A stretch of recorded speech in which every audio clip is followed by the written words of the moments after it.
I am 33 female, don't think I'm in the wrong here, but the way my neighbors reacted to me has me second-guessing myself. A few days ago I woke up at 8:30 a.m. and was about to let my large dogs out into my fenced backyard. At the last second I checked my phone and saw that my next-door neighbor Catherine had sent me a text at 1 a.m. telling me there would be contractors in my backyard power washing her house from 8 to 9 a.m. Here's my issue. I wouldn't mind letting them in my yard if that made the work easier. But Catherine never asked, she just told me it was happening, with 7 hours notice, in a text sent to me while I was asleep. It was just by chance that I saw it before I let the dogs outside, and had I not seen it, I could have let my dogs out into my yard with contractors already in the yard. One of my dogs is a very fearful dog, and while he has never bitten anyone, that is only because I work extremely hard to protect him from unwanted encounters with strangers, advocate for him and his personal space and special needs, and never let anyone get close to him without measures taken to make sure everyone is safe. He is a very loving and special dog, so this is just not a risk I'm willing to take because I want to be a responsible dog owner. My neighbors know this, and they know he's scared of pretty much any person that I don't carefully introduce him to. I also have very clear signage on all the gates. But they told the contractors they could go into my yard. Didn't ask permission, didn't wait for my answer. I felt this was an egregious overstep, and just kinda rude and entitled of them to not ask me permission, and just tell me it was happening like I had no say in the matter. I got mad and texted her back and told her that this could have a very serious safety issue and it is not okay, under any circumstances, for them to ever give anyone permission to enter my yard where my dogs could bite them. Unacceptable, and never again. Catherine's husband Jack then blew his top and told me that they didn't have any notice either. They heard from the contractor in the middle of the night and there was no time to notify me. I feel like that's not my problem, and that they should have waited to receive confirmed permission from me before telling the contractors it was okay.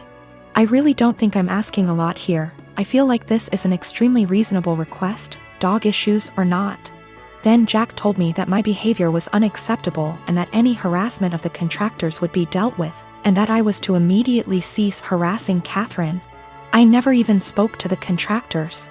And I sent Catherine a total of 4 text messages that more or less said that this is a boundary they can't cross. This was unacceptable, and they are not to do it again. Jack sent me a few more nasty texts, and at this point I'm not really interested in being friendly anymore. But Jack still said that I was the one who was being unacceptable. Jack just yelled at me from his balcony to tell me that the painters will be coming back multiple times this week and he doesn't know when, so I am calling the company first thing tomorrow and explaining the situation to them. I am installing gate locks this afternoon. I don't have a problem with the idea of parents who stay home with their kids. It's not like that. I get that childcare is expensive, and that oftentimes it just makes sense.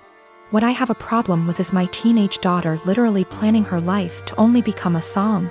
As in, no college, no jobs, no certifications, nothing at all to support herself until that time might come.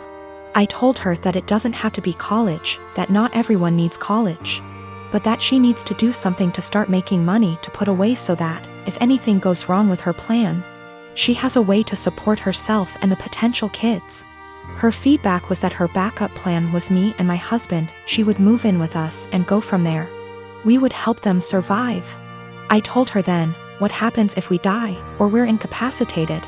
She said, I don't know, Mom, this is ridiculous, none of it is going to happen. I told her bluntly that I don't want her becoming Nancy Botwin 2.0, that if something happens, she needs to have a backup plan and something behind her other than relying on other people. I emphasize that again, it does not need to be college. She can start working retail to learn customer service skills that she can carry on to doing call center work from home if need be. She can start working as a receptionist somewhere. She can do any number of things. But she says no, she's going to plan to be a som. With that all in mind, I asked her, when she graduates high school, what is she going to do? She said, just try to find a husband. Maybe marry someone in the military. I asked her again, in between that time, how is she going to pay her bills? Her rent? She said she assumed she would be living at home. I told her no, and that she would be moving out. She could live at home if she gets a job or tries to get some kind of community college degree or certification. But that if she insists on being a deadbeat loser and waiting for a man to come and rescue her, she's on her own. This didn't go over well, and I am now being held up as totally unreasonable, mean, etc. I don't think I'm wrong at all. I want to set her up for a lifetime of success and happiness. If this wonderful man who comes and whisks her away, knocks her up, etc., gets injured or dies, I don't want to have her come knocking at our door because she can't afford to take care of herself. My partner and I want to be married, but we don't care much for the idea of having a wedding. We wanted to elope, but my mom has been telling me since I was 16, and had never even had a boyfriend, that she wanted to see me get married and she would basically never forgive me if I eloped. I do like the idea of my family being there to celebrate with us, but I hate the idea of spending money we don't have on this huge party just so that our relationship can change in nothing but name and legal benefits. And for various reasons, it doesn't make sense for us to wait until we can afford a wedding to get married. We wanted to keep it small, preferably under $3,000, which is honestly more than I'd like to spend. But we have to be realistic. We had planned on having it in my in-laws' backyard, but even that was more money and effort than I was willing to put forth. I was stressed and feeling like I was out of options, so one day, I vented to my mom. She seemed really excited about the idea of helping me plan a wedding. It was kind of a red flag when she said, "My mom didn't help me plan my wedding. Let me live vicariously through you." But still, I agreed. She seemed really excited to help me find a venue. I was not excited, because I have not been excited about one single step in the wedding process, and I just want it to be over. About a week later, I found out that this really great park in our city, that my partner loves, does weddings for an extremely small fee. I emailed the event coordinator and found out that the date we want is available. I told my mom, and her reaction was, "So I guess you don't need my help finding a place, then?" And every time I talk about it, she says the same thing. She has always talked about how shitty it is to guilt trip someone, but I feel like that's exactly what she's trying to do. I honestly can't tell whether or not I've done something wrong. Like, I'm not sure if I implied that I would only get married in a place she helped me find. I don't feel like trying to take action on my own wedding is that great of an offense, but I can tell she's upset. I want to make her feel better, but at the same time, I don't want to change our plans again just so that she can feel involved. My cousin turned 18 recently. She's in high school. She doesn't have a car, and during her birthday weekend, thought her parents were going to buy her one. They didn't get her one and she was pretty upset.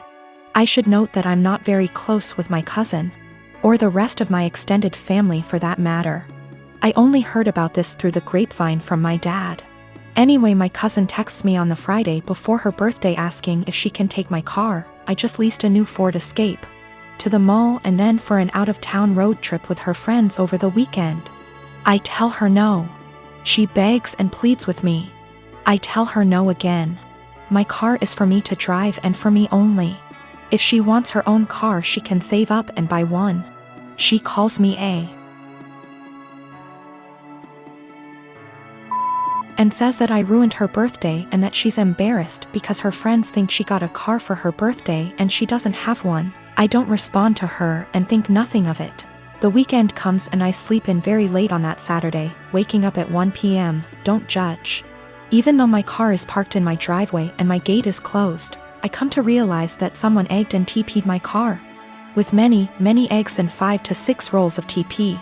And since the weather was warm outside, the raw egg baked into my car, along with the dried up toilet paper, destroying the paint. Since I have security cameras around my house, I decide to go back and watch. At around 9:30ish that morning, I see my cousin and a bunch of her stupid friends vandalizing my car. I'm surprised she didn't smash the windows and poke holes in the tires too. I press charges and my cousin is in legal trouble. Her and her parents are pissed off at me for pressing charges, her parents telling me that she's just a kid, and that she's been through a lot of emotional stress doing virtual schooling for this past year and that I should take that into consideration, and that I should be ashamed of myself for pressing legal charges against my baby cousin. That I'm almost 30 and don't I remember what I was like at that age? I do remember, and I wasn't stupid enough to egg anyone's car. And can't she work something out with me, like doing chores around my house for money if I drop the charges, that she's young, that she doesn't need a felony on her record, etc., and that it was just a prank. Right after I pressed charges, my cousin was calling and texting me over and over saying that this could have been avoided had I let her take my car. I need to add that my cousin already has a felony on her record, a DUI. She's not remorseful of anything. Also, my aunt and uncle will not pay me for the damages. They just want me to drop the charges and pay for everything myself like nothing happened.